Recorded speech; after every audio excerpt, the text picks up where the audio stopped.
I was born to be a coach. You do know 41 is not that old, am I right? But it's for that future you. We have a lot of celebration happening. Sarah loves burpees. Hi, I'm Laura. Hi, I'm Sarah. And I'm Kim. This is Nikki. And I'm Louise. Hi, and welcome to the Best Parts Podcast, where we invite you to pull up a chair and think about your best parts, which are all your parts. This week, we're going to talk about our bodies, specifically around movement, health, and wellness, as we welcome into the guest spotlight our very own Sara Doell. Sara is our resident West Coaster, living her dream life in San Francisco, both as a college golf coach and as a life coach. Whether it's the women on her team or a client she's working with, Sara has a passion for helping others reach their potential by taking small steps that lead to great outcomes. Sara works in a holistic manner, taking the whole person into consideration, helping them achieve their dreams. And although she's part of the Best Parts team, today the focus is on her in a different way. So welcome to the Best Parts, Sara. Are you ready to dive in? I am so ready to dive in. So, Sara, I'd love it if you would share with us your story. How did you get to be living your best life? I grew up in upstate New York, and very early on, I realized that sports was going to be an outlet for me. I was the little tomboy that played soccer and basketball, and I ended up starting the game of golf at 9 years old. And right from the beginning, I realized that I just loved to compete, and I loved being a part of a team. I was really fortunate to end up playing college golf at Penn State. I ended up moving down to Charlotte, and I was a golf pro. And before I knew it, someone said to me, "Have you ever thought about coaching?" And I hadn't. And I ended up being able to go up to my alma mater and start my coaching career at Penn State. And it just took off from there. And I realized in that first year of being a college golf coach that I was born to be a coach. And I feel fortunate that golf was my avenue to do that. And then a job opened up at the University of San Francisco, and I have wanted to live in San Francisco for about 20 years. And I got the job and moved across the country, and now I'm just working on living my best life out here on the West Coast. So you were golfing since the age of 9. I'm curious, did you grow up in a family that was really sporty? No. No is the short answer. My dad's played golf for most of his life, but what really got me started was actually one of the most defining moments of my childhood. I was at a family outing, and my father's uncle, so he was my great uncle Charlie, he had gotten a new set of golf clubs, and he brought them out to show everyone. And the old clubs were in his car, and a bunch of us kids were there, and he let us swing.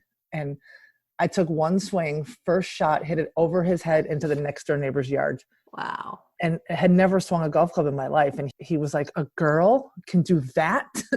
And took me out for lessons right away. He would take me golfing. He would come to my golf tournaments, and that's where my golf started. I didn't have a very sporty family. I mean, my dad definitely does a lot of movement, but my mother was not athletic in any sense of the word. And honestly, I grew up with some bad genes. And if I hadn't found movement, I don't know where I would be right now, because I know that I'm susceptible to some things from some of the health problems both my mom and dad have had. I just feel so fortunate that athletics and movement has become such a big part of my life. And it was kind of by accident. And I'm really grateful. That's so wonderful. And I love that you say that you were born to be a coach, and that not only are you this amazing golf coach, but you've also parlayed that into being a life coach. What brought that on? I was sitting on my couch one day, and I was thinking, there's more for me to put out into the world. Well, I adore the team that I coach, and I want to be a golf coach much, much longer. I work with 7 or 8 players at a time, and I felt with life coaching, I could work with more people, and I could reach larger groups. I've been working with a life coach for several years, and I've seen what she's done, where she works with individuals, but she also brings groups together. And that's what really brought me to it. Is I do the same thing with my college golf coaching. I work individually with each player, but then I'm also creating team culture and getting us working together as a group. And they're all 18 to 22 years old, right? And I keep getting older, and they stay the same age. So that's not right. Yeah. So I'm like, I want to work with people of all ages. I want to work with people that are maybe farther along in life that are struggling to find what works for them. So that was part of why I shifted over to wanting to add life coaching. Sarah, what is it that you bring from your golf coaching experience into your life coaching experience and vice versa? I'd have to say my ability to meet people where they are and to empathize with their situation. Because as a college coach, it's a lot more about relationships and communication than it really is about the sport, if I'm being honest. And that's what I've loved about coaching is connecting with the players on a one-on-one level and having the opportunity to meet them where they are and have empathy for their situation and to try to find ways to help them be their best selves. And life coaching is to really get to know the client, get to know where they are, where they want to go, and then provide tools for them to get there. I know one of the things that surprised me was that being a coach to a sports team was really more than that. So I was wondering if you could say more about that. Absolutely. So all of the athletes that I coach, they're from all over the nation and all over the world. And they have a swing coach at home, someone who's working specifically with mechanics and technique. And then they come to college with a really great golf swing. And they're typically lacking in other areas such as emotional management, time management, golf course management, how to practice properly, how to balance school and relationships and friendships, and then travel with the team. And there's just so much more that goes into college coaching. And that's why I've loved it so much because, while I love the game of golf, I love coaching more. And golf has been my avenue to be able to coach. I am way more passionate about standing, next to the golf green with one of the players, talking about what they're going through and, helping change their mindset so they can get more out of that day's practice. That's where my passion is. You wouldn't believe the amount of times I've had players in my office crying about things that have nothing to do with golf. When I was in college, I was not a student athlete. I was there, I did my homework, and I went about my way. And you're not just teaching them how to be an athlete, you're really giving them the life skills that I have times that I reflect on saying, why didn't they have that in school? Like the time management, the emotional management, how to take care of your schedule to get things done and balance all of these things. I feel like so many people kind of in our age group, that's something, at least from my perspective and what I hear, they really struggle with that, how to fit in the workout, how to be working towards something, how to manage all the emotions that are going on. Well, and through navigating this time with the college open and closed, and are we remote? Where are the students going to be? Are we going to have a season? You've had to navigate a lot with your team. And I feel really fortunate to be the one to guide them through this COVID-19 thing. Our spring season was cut short right in the middle of season. And that was devastating for some of those players. The two seniors, their careers ended overnight. So yeah, that's the stuff that I feel fortunate to be able to help them get through difficult times like this. Yeah, it's clear how much it is about the whole person. So that even in the context of a sports team, you're not just talking about the sport, you're talking about them as women in the world. And sports teaches you so much, from resilience to teamwork to working hard and realizing that there aren't shortcuts. We're actually sitting here in the summer of 2020 as we're recording this, and we just went remote for the fall. So we don't have a fall season either. So they're all staying home for the rest of the year, and we'll get through it, and we're going to be stronger on the other side. And this is what I want to bring to my life coaching is I want to leave them better than I found them. And that's just really important to me. It's so beautiful. And I love that you're taking the skills that you have learned over these 15 years as a golf coach into your life coaching business. So what is something that people seem to misunderstand about you? I'd have to say that for someone who has been an athletic coach, who played college athletics, I think people look at someone like me that's crazy about movement and working out and, all of that they think is just easy. And it is so not. There are days that the comfy sheets and the warm bed wins over going to the gym.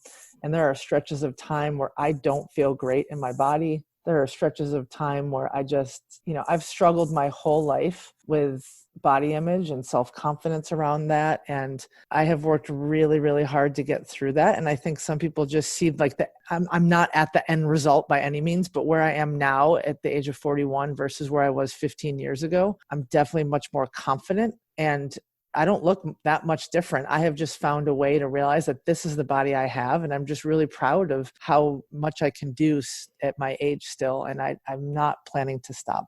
You do know 41 is not that old. Am I right?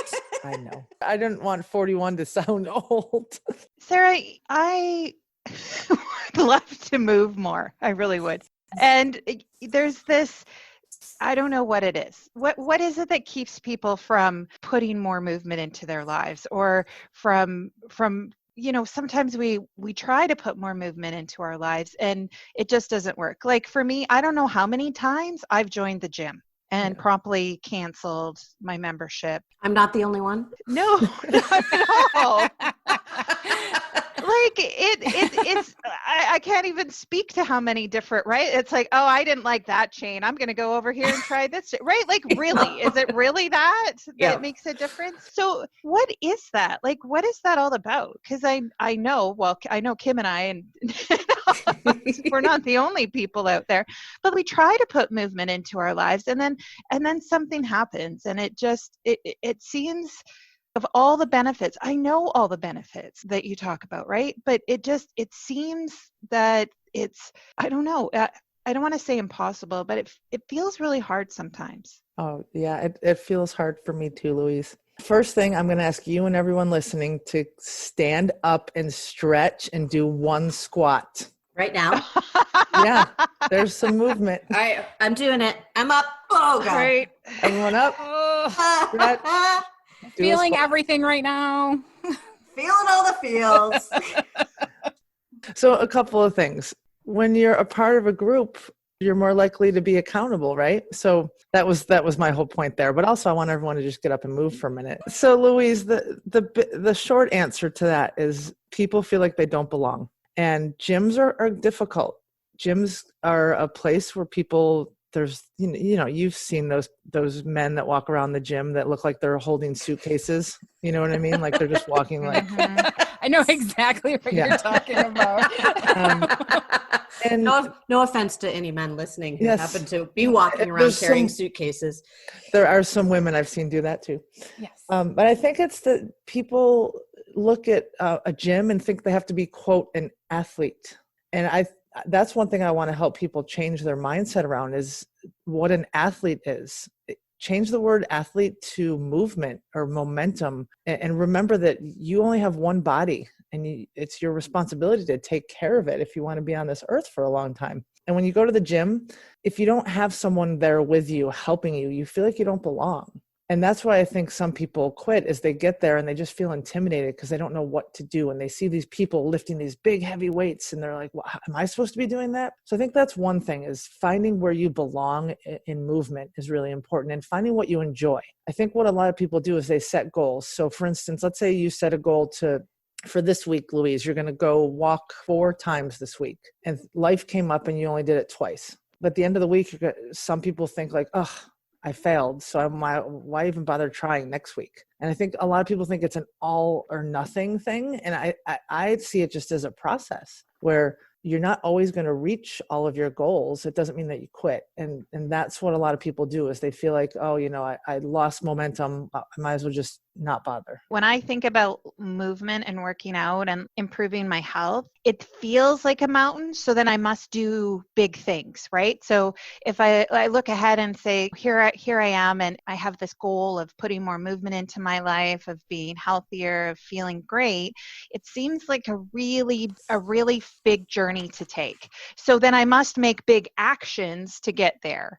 And what I'm hearing you say, it's more about the small things and building momentum up to that. So you don't have to run all the way up the hill. As long as you keep moving forward, then you're moving towards your goal.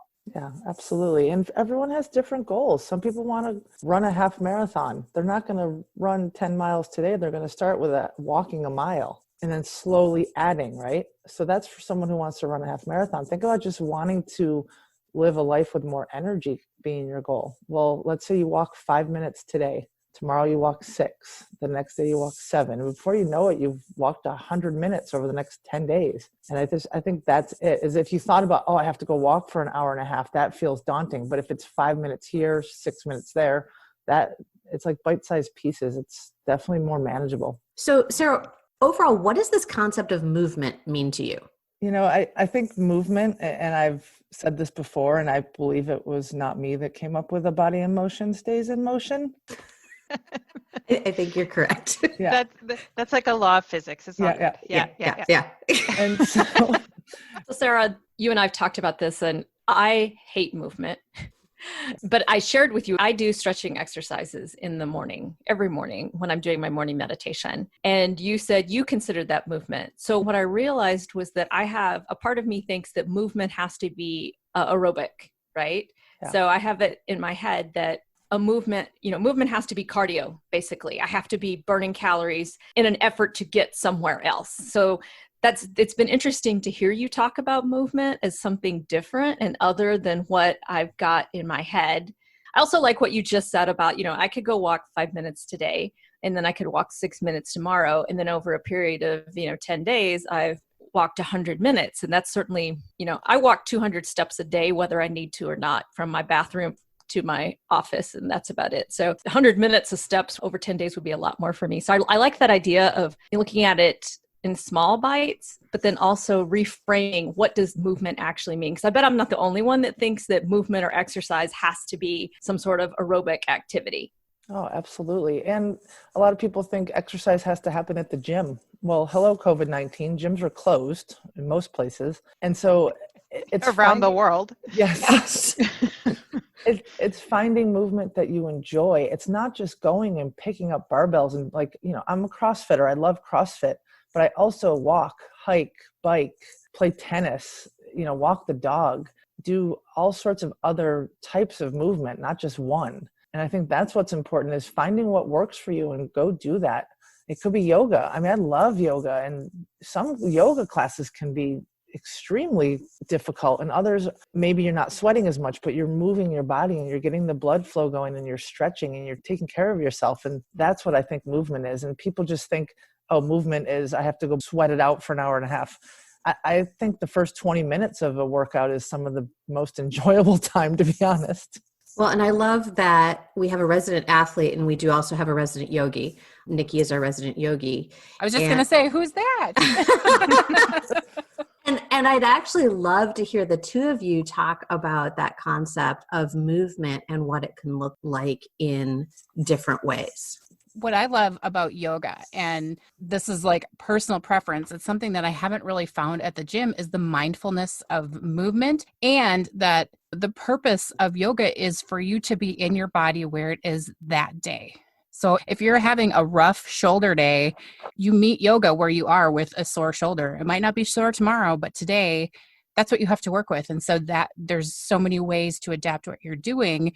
And I have a hard time, if I go to a gym, I have a hard time doing that because I want to push through and I want to do and I want to get and all of those things. Yeah. And the mindfulness around yoga is something that we should bring to all of our movement. Absolutely. So yoga is I love yoga because you're breathing and you're thinking about your breath, and the instructor is putting you through movements and telling you where you should be focusing. And I think we should bring that to all of the movement. Think about taking a walk for 10 minutes down the road and feeling your feet hit the floor and just paying attention to where you are. I think that would be a great thing to add to other movements. And that's why I love yoga. Part of what's hard for me about working out is being in my body, because it doesn't feel good. I don't like how my body feels when I'm moving it. Yeah, I think the more that you find the movement that you enjoy, that can change over time. And I'm not trying to make it seem like that simple. Just figure out how to move. Right. But I think the more you find, you love yoga and you've become certified. Yeah. And I think that has something that you found in movement that you really enjoy. Well, it's challenging at times, right? But oh yeah, I've had some days where I do a yoga class with somebody else and I'm like, the whole time, I don't want to be here. This is not fun. My body doesn't feel good. And you need to find something that works for you in your body that you enjoy. So even though I wasn't having fun and didn't want to be there, part of me was like, yoga really speaks to me. And so I'm staying even though I don't want to be here. And that's a hard place to find if you've never found it before. I've never been mad after I've gone to a yoga class. Oh, I have. I was after that one. I was just still like gnashing my teeth, like, Yeah, oh, no, I have. When you're next to somebody who is bendy, flexy, upside downy, and she's not even aware that you exist. I go into a yoga studio wanting to, and this now, online yoga studios, of wanting to feel the connection also with that yoga community. And there have been times when it doesn't feel good to be in a group because it's more intimidating, especially when you're then the other, like the other people don't even recognize that you're there as part of it. I hear you in terms of group and finding what you love. And I feel like, generally speaking, women have challenging relationships with our bodies. Like, I think I can probably What? put that to put it mildly, as a blanket, relatively blanket statement. in some way. Yes. In some way. Yeah. Mm-hmm. And so I'm curious how we think movement can help us move beyond that feeling of that I just explained. Like when you're in that yoga studio and you're feeling like, or wherever you are, the gym, wherever, feeling less than and feeling judgy about our own bodies. How can we use movement in a positive way for that? I think movement has to be, you put yourself in a space with people that are like-minded, that you're working together. Mm-hmm. And so maybe it's finding your yoga partner that the two of you have a connection, and you know that that's the person that you connect to and you do yoga together. Or maybe movement isn't in a group for you. Maybe movement is something that you enjoy doing on your own. Maybe it's jumping on your spin bike by yourself for 20 minutes every morning. Yeah, I broke into tears this morning. I mean, it was an awesome ride, and I was done and I was sobbing. It was cathartic. It was awesome.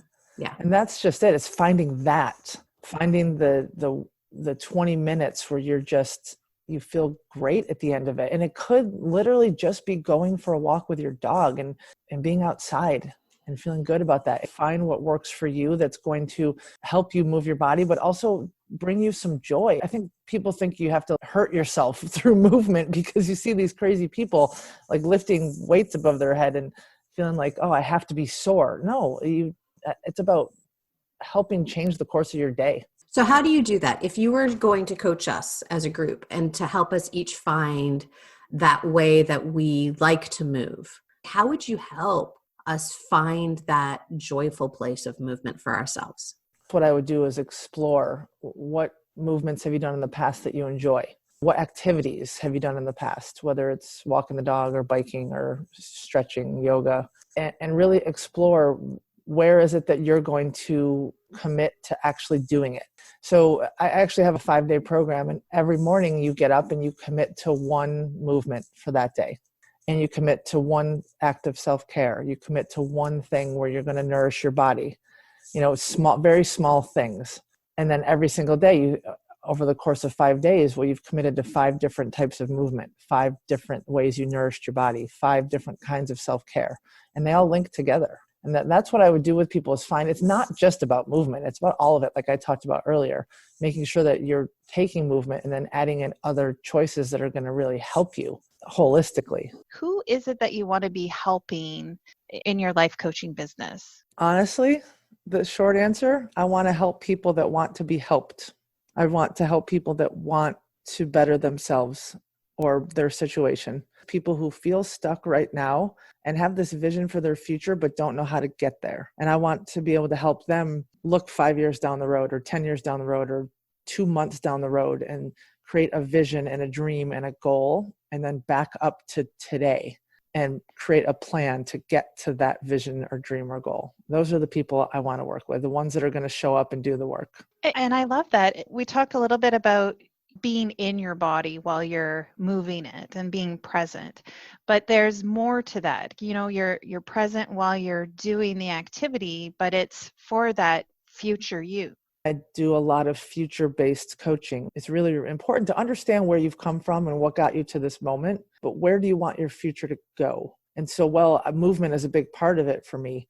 We also have to plan for when are you going to move? Like, how are you going to? And creating a space for you to be able to do that, I think, is really important. Yeah, I think that's what gets us unstuck, right? And gets us actually moving. Yeah. And I want to be that coach that helps keep them accountable. I've worked with people who have said, I'm going to do 5 days of workouts this week, and after 3 days, I'll check in with them and see how they're doing. And I think when you have someone that's helping keep you accountable as well, I think that's really important. I found that being a part of teams, your teammates and your coaches keep you accountable. And I think that's what I bring to life coaching, even one-on-one or group coaching. Beautiful. So Sara, how would people get in touch with you if they're interested in working with you or learning more? SaraDoellCoaching.com is where you can find me. And at Sara Doell Coaching is the handle for just about all of my social media. And Sara, can you spell that for us? Sara, no H, SaraDoell, coaching.com. SaraDoellCoaching.com. Fabulous. And before I let you off the hot seat, I just want to make sure, is there anything that I should have asked, but I didn't? I did just want to say one thing about overall movement is that we all have limitations, emotional limitations, mental limitations, physical limitations, but no matter what, finding a way to move your body, I just find it to be so very important. Absolutely. So Sara, are you ready for the ever fun, ever popular lightning round? I'm scared. Ha ha! All right. Sara, what is the best part of working out? I just said you don't have to be sore when you're working out, but for me, it's the day after when I'm really sore and I'm like, oh my God, I worked really hard yesterday. And I love waking up sore, if I'm being honest. Okay, it's a choice. So it's the end of the workout that you like. I like the end too.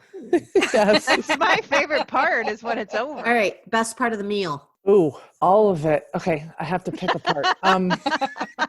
Best part of the meal, all of it. That's awesome. Oh, I think it's the first bite. Like when it's still, like if it's something that's supposed to be like nice and warm, that first bite. Yeah, that's it. Yeah, nice. Kim is there with you. Totally there with you. Totally, because it's that mindful eating, right? It's that awareness of what we just put in our mouths, and and there's sometimes when you do that and you're like, oh yeah, I'm done.